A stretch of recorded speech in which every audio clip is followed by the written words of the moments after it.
Yesterday, the Pentagon announced that 3 U.S. troops had been killed and dozens injured after a drone loaded with explosives struck them at a base in Jordan near the Syrian border. Now, none of that can be confirmed. The details, anyway, the location of the attack, and there's some question about whether that's true, but there is no question that American troops were killed yesterday, and the reaction to that, mixed with sadness, was highly political, in fact, even strategic. Within moments of this news breaking, Lindsey Graham, the Republican senator from South Carolina, called for blood. Quote, "Hit Iran now. Hit them hard," he tweeted. Nikki Haley, of course, piled on. Here's what she posted to X. Quote, "As a military spouse, my heart breaks for the families who lost loved ones. This shows the barbaric nature of our enemies in Iran, and it shows that they would not be attacking our troops if Joe Biden weren't so weak in his treatment of Iran. We should retaliate with full force, the full force of American strength. It's the only way to prevent further war.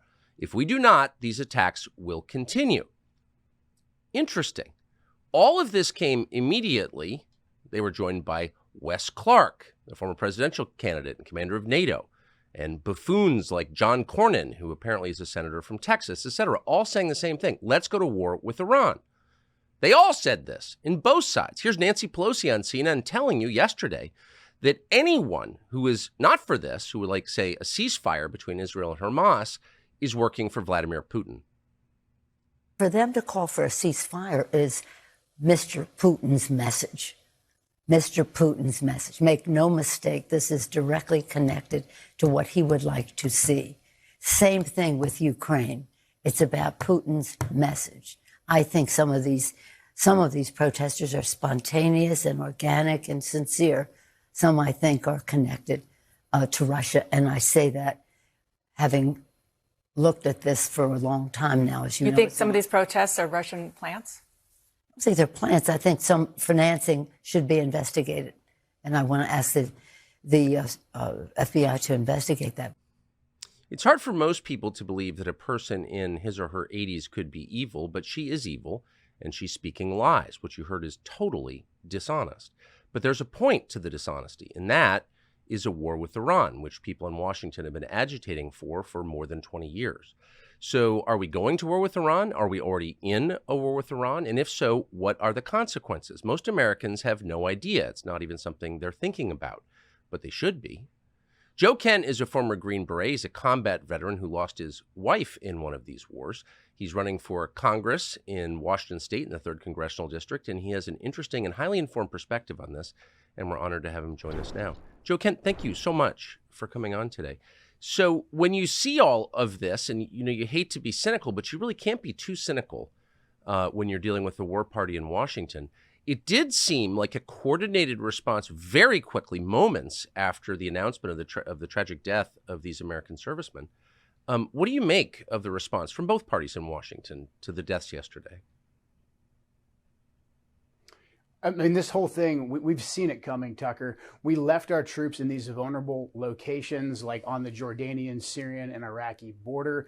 Our troops have been attacked, we think, at least 150 times since the October 7th incident began. And so we've seen this coming. This was an inevitable conclusion. So by leaving our troops in these locations, undefended essentially, we left them there as bait because so many people in Washington, D.C. want to go to war with Iran. They want to go to a war with Iran so badly that we will prop up the government of Iraq while the government of Iraq is completely controlled by Iran. We spend billions of dollars every single year funding, arming, training, and equipping the Iraqi government so they can turn around and support the exact same militias that just killed our troops. Biden said it himself in his statement. He accused Iranian-backed militants operating in Iraq and Syria of conducting this attack that killed the 3 Americans and wounded nearly 30 more. That is nothing short of saying the Popular Mobilization Forces, which is part of the Iraqi military that we support. So if you look at just the full scope of the way that we have arranged ourselves in the Middle East, who we're supporting and where our troops are, there's no other logical conclusion other than the fact that we have left them there as bait to be killed by Iranians at the time and place of their choosing, so that we can continue to escalate towards a conflict with Iran. And like you said, there was a very coordinated series of talking points that came out almost immediately that we need to go and strike back against Iran. And look, we do need to strike back. We can't just let this go unanswered. But if we start taking strikes inside of Iran itself, that is exactly what the Iranian regime wants. They will benefit from that. If we start attacking Iran the way that we attacked Iraq, the way we attacked Afghanistan, then the Iranian government, the Iranian mullahs, the Ayatollah, the people will rally around them in support. We should be taking calculated strikes back at Iranian proxy groups for self-defense, and then we should immediately get our troops out of these foolish locations before we lose more blood and treasure for absolutely nothing in the Middle East, and before we're sucked further into a regional war. So if we could just go back to something you said at the beginning, which I think is demonstrably true, that American policymakers have left American citizens in these countries in order to be killed so they can justify killing more American citizens in a broader war against a very well-armed country, Iran. If that is true, that's evil. That's a crime. And by the way, I should say, because you almost never say it, that your wife was killed in one of those countries as one of those people. You ran for Congress. You almost never mentioned it. Perhaps it's too painful, and I'm sorry to bring it up now. But I mean, you have lived this. So how is that not a crime? It's 100% a crime, Tucker. Look, I lost my wife a month after Trump gave the order for our troops to be withdrawn from Syria, because Trump ran on defeating the Islamic Caliphate, ISIS, and that needed to be done. Unfortunately, ISIS was a byproduct of the Iraq war, the invasion, and all the blunders that we made there. But Trump inherited that problem. We had to deal with it. We had to go take out the caliphate. We did that in very short order. Trump gave the order to withdraw. And that's when the DC war machine, which unfortunately is controlled by Republicans and Democrats and even more powerful unelected bureaucrats, turned against Trump to leave our troops there. And she was killed. And a lot of the justification for leaving our troops in Syria and in Iraq has been to prevent so-called Iranian influence, malign Iranian influence, to counter Russia. That is nothing more than us baiting a trap for ourselves to get our troops killed, to encourage and then really to justify a further war against Iran. It's absolute insanity. And we have to ask ourselves as American citizens, what do we gain from this? If we're going to deploy our troops and we're going to lose our best and our brightest, and we're going to spend trillions of dollars, what do we, the American people, gain? At the same time, we just lost 3 Americans defending the Jordanian-Syrian border. Our border is wide open. Fentanyl is killing over 118,000 of our citizens. 10 million illegal invaders have come into our country. So where are the priorities of our ruling class? And I think it's absolutely evil. I think it's completely and totally treasonous. And we need to get these people out of office as soon as possible. Well, it's also, there's something bigger, it seems to me. I have no evidence, but just watching, there's like a spirit of insanity or delusion that's descended on Washington. It's almost like ergotism or something you read about in the Middle Ages, where the whole village goes crazy and commits cannibalism. I mean, here you have, for just one example, John Cornyn, who's a senator from Texas, whose state is being invaded by millions of people. You can't get your child into the NICU in Texas hospitals. You can't use the emergency room in Texas hospitals because they're full of people breaking our laws from foreign countries. So Texas is collapsing under the weight of this. And John Cornyn's entire day is spent worrying about the territorial integrity of foreign countries. Like, how do you explain that? It can't just be payoffs from Lockheed, or maybe it is. I don't know. What do you think? I mean, I think a lot of it is this deeply entrenched mentality in Washington, D.C., which most certainly has financial interests assigned to it. However, I do think there is a lot of people, and a lot of them, like you pointed out, like Nancy Pelosi, are in their 80s, and they've always thought this way, this with us or against us mentality that says, like, hey, you're either for the next war, the most current war and the current thing, or you're with the terrorists. You just are kowtowing to Vladimir Putin. It's the exact same mentality that got us into the Iraq war. You're either with us or you're with the terrorists. And look, Tucker, I would love to come on here and defend neoconservatism as someone who, lost my late wife in these wars, as somebody who lost countless friends, as somebody who fought myself 11 combat deployments. I spent most of my 20s and 30s in Iraq. I would love to tell you it had worked, but it simply did not. And that's a very hard thing to admit. I get into arguments all the time with fellow veterans about this exact same topic. So I think a lot of this is literally the gambler's fallacy. There's a lot of people who think, hey, if we just keep trying, if we keep attempting to spread freedom through the barrel of a gun and trillions of US dollars, this time it's going to work. Let's just double down. And this is, well, how really nice casinos are built in Las Vegas off of this exact same mentality. So I think that combined with the financial interest from Lockheed Martin and every single defense contractor, and putting someone like Lloyd Austin as the Secretary of Defense, who's still on the board at Raytheon, I think that factor with that mentality and people not being able to admit that we got this wrong and then making adjustments to our policy, I think that gets us in this current situation, because it's actually challenging to thread the needle. Like, where do we go from here? We can't just let the Iranians attack and kill our people. Right. But at the same time, we know if we go to war with Iran, this is going to be a disaster. There's no data that says like, hey, maybe if we just go to a war with Iran this time, it's going to work out great. We've actually got to assess the past mistakes that we made, make adjustments, and then chart a more pragmatic way forward. But at the same time, not lose sight of what's happening in our own country. I don't go anywhere in my district in Washington State without someone telling me a personal story about how the fentanyl crisis has affected them, how the wide open southern border is literally killing members of their family. So we need to prioritize. This whole idea that we can be at war with the entire world is absolutely absurd, while at the same time not prioritizing our own nation. We've got to get our priorities in order.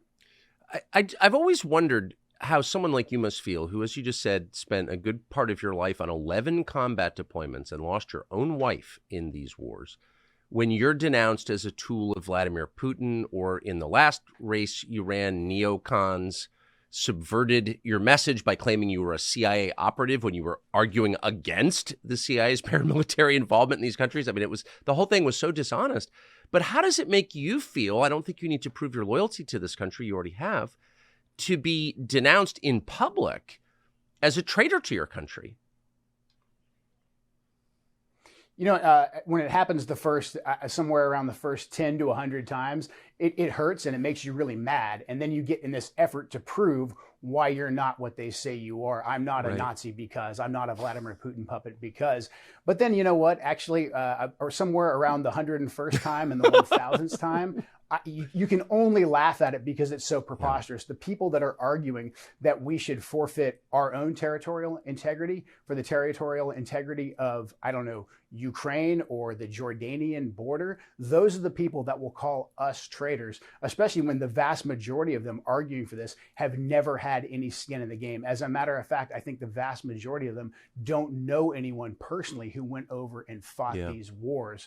So there's something liberating in being called that repeatedly over and over again, because then you can truly see things for the way that they are, that this is literally just propaganda to attempt to intimidate people, to shut them up. And I'm glad that you're doing what you're doing, and you give us a platform where we can actually speak truth to power and show people what's actually happening in this country and how our foreign policy establishment is absolutely just really destroying the United States of America. They're attempting to make us sacrifice our republic for an empire that does nothing for the American people. Amen. So nicely put. And I would recommend, the famous Eisenhower speech at the end of his term around 1960.